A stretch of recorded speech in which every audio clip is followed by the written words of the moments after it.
Scottie Pippen. I saw his latest, I've not really gone into it, but I saw his latest adventure when it comes to saying shit about Michael Jordan. I think the No Bull tour. At the end of the day, this man has gone through a lot. He has gone through a lot. The Last Dance came out and it seemed like he wasn't given the credit that he deserved.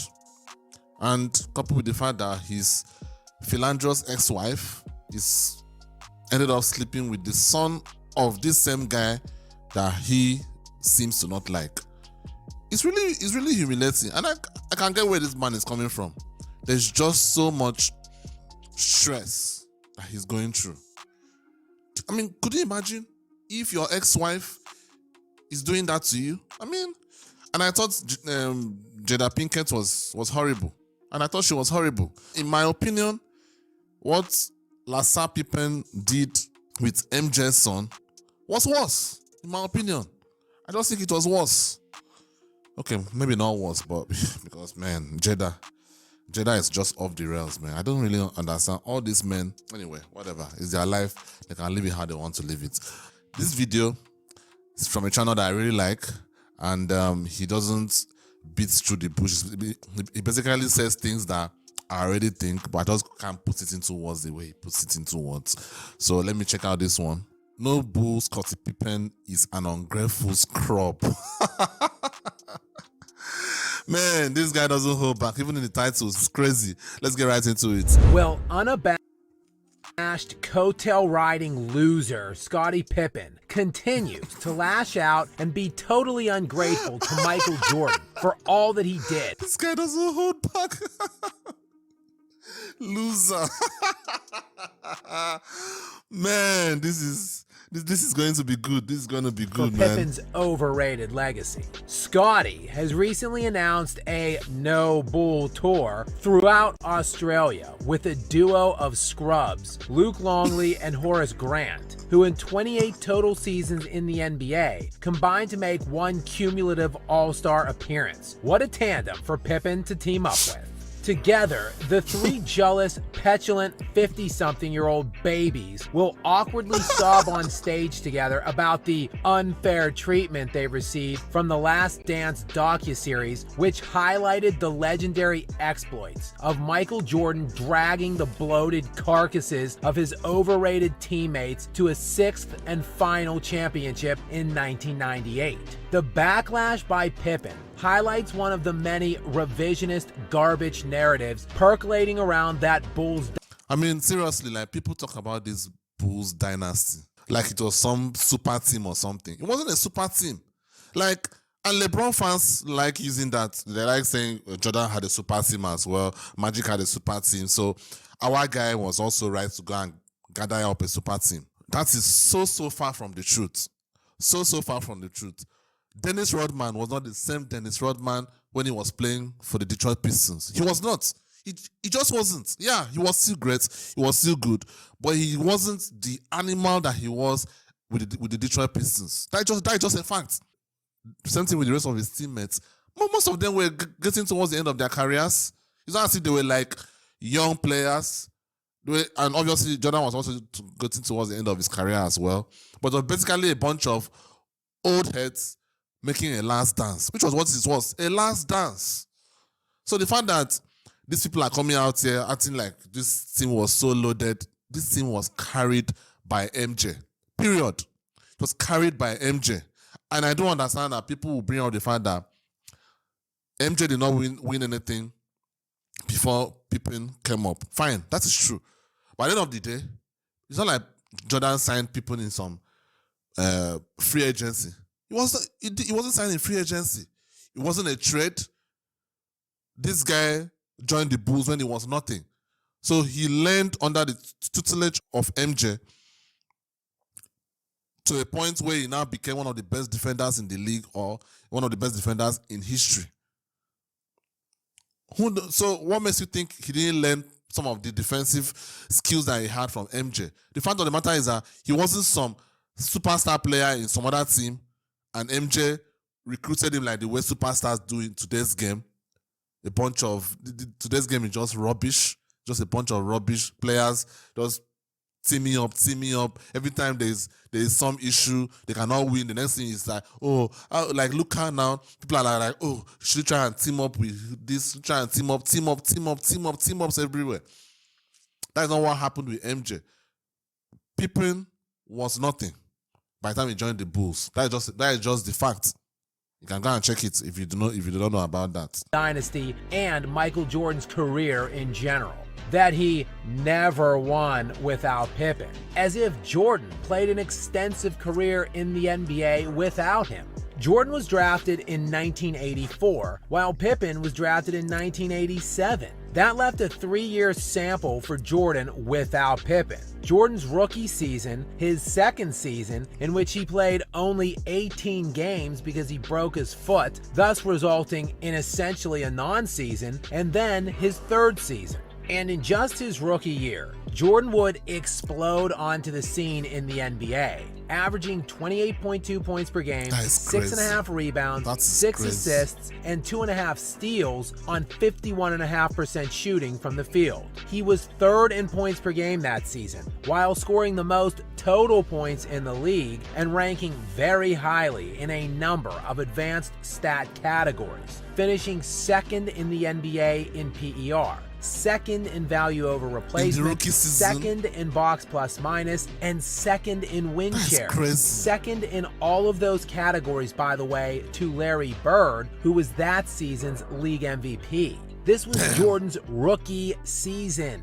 He would then suffer the aforementioned broken foot in season 2 and missed 64 games, which brings us to his third and final season without Scottie Pippen, the 1986-87 league year, when in his aged 23 year, Jordan produced one of the greatest individual seasons in league history, dropping preposterous per-game averages of 37.1 points, 5.2 rebounds, 4.6 assists, 2.9 steals, and 1.5 blocks. The 37 points per game that And that was during that era, not this switches of an era.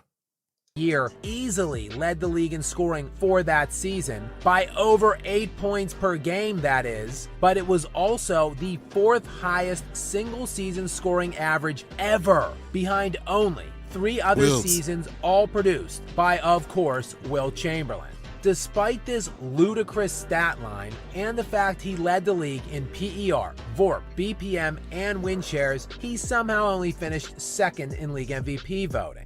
But a source of intense criticism for Jordan over this 3-year span is that he lost in the first round of the playoffs and he needed Scottie Pippen. But in the first round in Jordan's second and third seasons in the league, he played the Boston Celtics both years. You know, the dynastic Larry Bird 1980s Celtics, including one of the best teams ever assembled in 1985-86, a year, by the way, that Jordan played them. Yeah, that season, Boston won 67 games, had league MVP Larry Bird, and boasted a roster of players that would include 5 eventual Hall of Famers. Yeah, Jordan lost to that team in back-to-back seasons at the age of 22 and 23. Oh, and remember how LeBron took a massive, steaming dump in his pants at the age of 22 in his 4th season in the NBA against the Spurs, when he scored just 22 points per game in a 4-game sweep on 35.5% shooting? It's a complete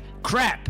Yeah, this was nothing like that. In 85-86, 22-year-old Jordan averaged 44 points per game, 6.3 rebounds, 5.7 assists on 50.5% shooting in a performance that prompted that season's league MVP and eventual NBA champion Larry Bird to call 22-year-old second year in the NBA Michael Jordan a god. The next season, in the 1987 playoffs against the same Celtics team, Jordan would average only a meager 36 points, 7 rebounds, and 6 assists per game. Yeah, clearly he needed Scottie Pippen, or just any other single competent fringe all-star level teammate, as Jordan's best player in those first 3 seasons was Charles Oakley, who dropped a career scoring average of 9.7 points per game while being named an all-star one single time in his entire 19-year career. A year, mind you, he did not play with Michael Jordan. Anyway, that guy was MJ's second best player when he was in his early 20s, and he actually gets criticism for not beating a team with 5 Hall of Famers on it.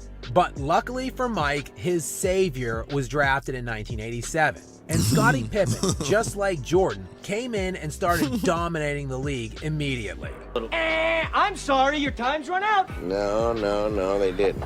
No, that didn't happen at all. In Pippen's rookie season, he was barely a factor at all, averaging 7.9 points per game, 3.8 rebounds, and 2.8 assists. Meanwhile, that very same season, coincidentally, Jordan was named First Team All-NBA, First Team All-NBA Defense, League MVP, Defensive Player of the Year, and led the league in scoring and steals, while playing in all 82 games and leading the league in minutes per game at 40.4, while dropping an eye-popping line of 35 points, 5.5 rebounds, 6 assists on 53.5% from the field. And it is still the only time in organized professional basketball history a Defensive Player of the Year also led the NBA in scoring. Unfortunately for Jordan, right as the legendary 80s Celtics were finally in decline, this season would mark the ascension of another historically great team.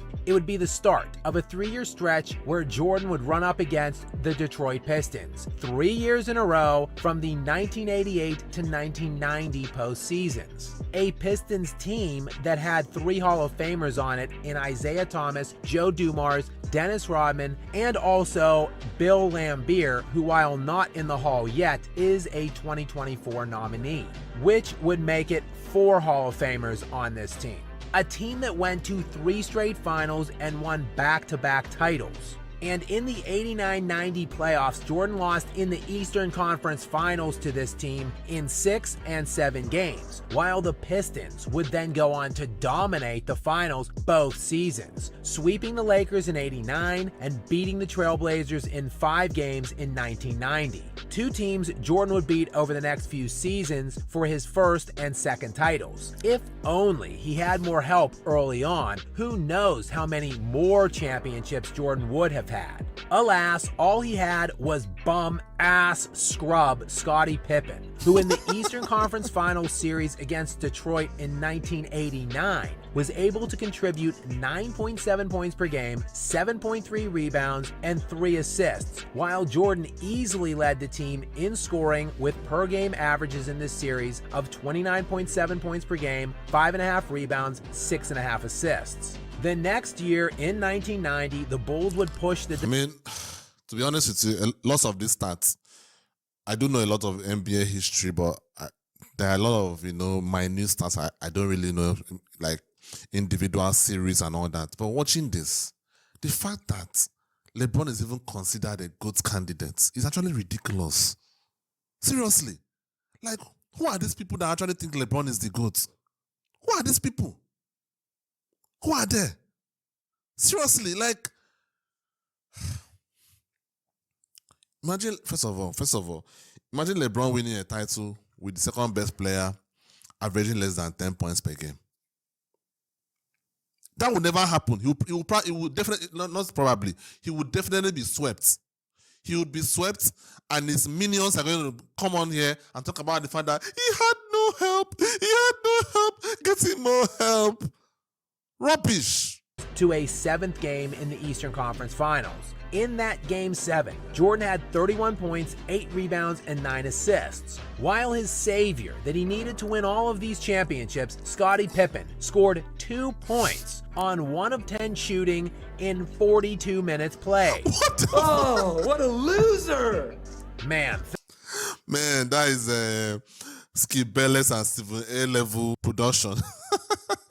thank God Mike had Pippen to carry him to all of those rings. But finally, by the age of 25, Pippen was ready to stop crapping in his panties every year in the playoffs and provide Jordan a viable second option. And accordingly, Jordan would win 3 consecutive championships. In those 58 postseason games over that span of time, from 1991 to 1993, Pippen was good, averaging 20.3 points per game, 8.2 rebounds, 6.1 assists, and 2.1 steals on 47.8% shooting. While Jordan, in those 3 playoff runs, also in 58 games, where he not only won 3 Finals MVPs, but also was easily the best player in every round of the playoffs, produced per-game averages of 33.7 points, 6.4 rebounds, 6.6 assists, and 2.1 steals on 49.7% shooting from the field. After the three-peat, Jordan would retire to pursue a career in baseball, and Scottie Pippen would get a crack. Imagine if he didn't do this. He would have easily had 8 rings. 8. Easily. 8 rings. No, there's not even a, like, you have LeBron out here, you probably want trying to play till year 25 to try and pad those stats as much as possible. This guy is probably trying to pad these stats in a way that nobody's ever going to be able to break it, which is fine. I mean, it is his right. He's playing in a Swiss cheese era now, so it can help him extend his career. Because I can 100% bet my whole life on this, that if LeBron, the 40-year-old LeBron that is playing right now, if he was playing in the early 2000s, would not average the number of points, would not average the kind of stats that is averaging right now. That is something that I'm very, very sure of. That's something that I'm very, very sure of. But he's a very lucky player. LeBron could play in any era. In his prime, though, he could play in any era. That is not my statement here. My statement is that he could play in any era in his prime. But luckily for him, he's in his twilight years, he gets to play in this Swiss cheese era. So you can see pad his stats, keep padding his stats. I mean, good for him. Like, the guy has really planned his career in a very, very strategic way. And, I mean, I can't really blame him at the end of the day. Like, good for him. Good for him. He has really planned his career in a very, very strategic, great way. The lead dog in the 1993-94 season, a season many stipulate that Pippen proved his individual greatness. And no doubt, it was his best individual season, posting a line of 22 points per game, 8.7 rebounds, and 5.6 assists, while finishing 4th in league-wide player efficiency rating, 5th in value over replacement, and 9th in win shares. He would lead the Bulls to the 7th best record in the NBA and into the playoffs as the 3rd seed in the Eastern Conference, losing in the second round of the playoffs and displaying such sterling leadership skills, like refusing to re-enter a game and pouting on the bench after Phil Jackson drew up a final shot for Tony Kukoc instead of Pippen. A shot Kukoc would make, by the way. Jordan, of course, would return the next season, and the Bulls would, of course, go on to win 3 more consecutive titles with him leading the way, while Pippen was in pure regression mode for the second three-peat, averaging just 17.6 points per game on 40.8% shooting in 58 playoff games during the 1996 to 1999 playoffs, while Jordan would be averaging 31.4 points per game over that same stretch. And in 1998, the subject of the Last Dance docuseries, the floor really dropped out for Pippen and the other scrubs Jordan was playing with at the time. And this was particularly the case in the NBA Finals round, as amid a series of back issues, Pippen would score only 6 points on 2 of 16 shooting in Game 5, and in Game 6, he would manage only 8 points in 25 minutes. Tony Kukoc was the second leading scorer for the Bulls in that Game 6 closeout with only 15 points. And he would be the only Bulls player to score in double digits besides Jordan, who had 45 points, and legendarily, the steal to set up his own game-winning shot. Thank God for these elite teammates. Overall, in 17 seasons, Scottie Pippen averaged 16.1 points, 6.4 rebounds, and 5.2 assists per game while making 7 All-Star appearances and being named First-Team All-NBA 3 times. For comparison, this is Chris Bosh's 13-year NBA averages for a career where he was selected as an All-Star 11 times. And while no one is saying Chris Bosh is better than Scottie Pippen, Bosh was closer to Pippen than Pippen is to Jordan. And yet Pippen was named as a top 50 player all time. This guy should get down on his hands and knees and give daily thanks and praise that he was lucky enough to be the one serviceable all-star that got to ride Jordan's coattails. Instead, though, he will be taking... That just also shows you Chris Bosh was the third best player in LeBron's 2 titles in Miami. Third best player. And that is the player that a lot of LeBron fans were like always castigating, saying that LeBron didn't have enough help. Most especially when D-Wade started having all these injuries, started losing form, started not being himself anymore. LeBron fans, especially when the Spurs swept them in 2014, they were like complaining, oh, LeBron doesn't have enough help. Taking his bum ass on a no-bull tour around Australia, slandering the greatest player of all time with his other fellow scrubs. Seriously, the NBA is so annoying now. It's just so annoying. Like, you have a guy like Kevin Durant currently. To me, he has a stacked team. Most of the players in the past would wish they had a team that Kevin Durant has currently. But we're already hearing some rumors, he's not getting enough help, too many injuries. He could probably, ask for another trade. Like the fact that is even a speculation. That Durant, after all these moves, after making the Phoenix Suns to trade all their picks basically to create this team of 3 All-Stars, 3 multiple All-Stars, that he's probably going to ask for another trade. Like, what? And some stupid team is going to try and see trade for him. Like, this is the problem. These old players, this LeBron, Durant, on a lesser extent, Steph Curry, these 3 guys, they don't bring the value to the game the way they did in their prime. But due to the Swiss cheese era that they're playing, they're still able to pad their stats to a point that still makes them look like elite players. And they are elite players. They are elite. I'm not going to say that they are not elite. But they just don't bring the same value that they brought when they were in their prime. They just don't. But the switches era that they're playing makes it look like they are still the same player. They are not. They're just not. They are not the same player that they were. And that is okay. You're getting old. Everybody gets old. Last season, Dillon Brooks called LeBron old and all the media wanted to lose their minds. How is that something that you should lose your mind about? He's old. He's an old player. Okay, it's not old for a human being, but it's old for a basketball player. Who the hell plays to almost 40? What the hell? Like, the fact that this is even something that is supposed to even be discussed about is ridiculous. It's old, and it's understandable that he cannot play defense regularly the way he used to play in his prime. That's understandable. It's okay. But don't be out here saying, oh, I've done my part, I've averaged over 25 points, I've done this, I've padded this stats, and I'm good enough. So that means the problem is not me, the problem is the team. The problem is you. The problem is you because you are not contributing the same way you contributed when you're prime. So, but you still feel like you are the man because your name is LeBron, your name is Durant, so you deserve more help. The fact that these guys actually think they're still the men. They're not. They're just not. I mean, could you imagine if this was a 25-year... Like, he has AD. AD is probably top 3 best defensive player in the NBA currently.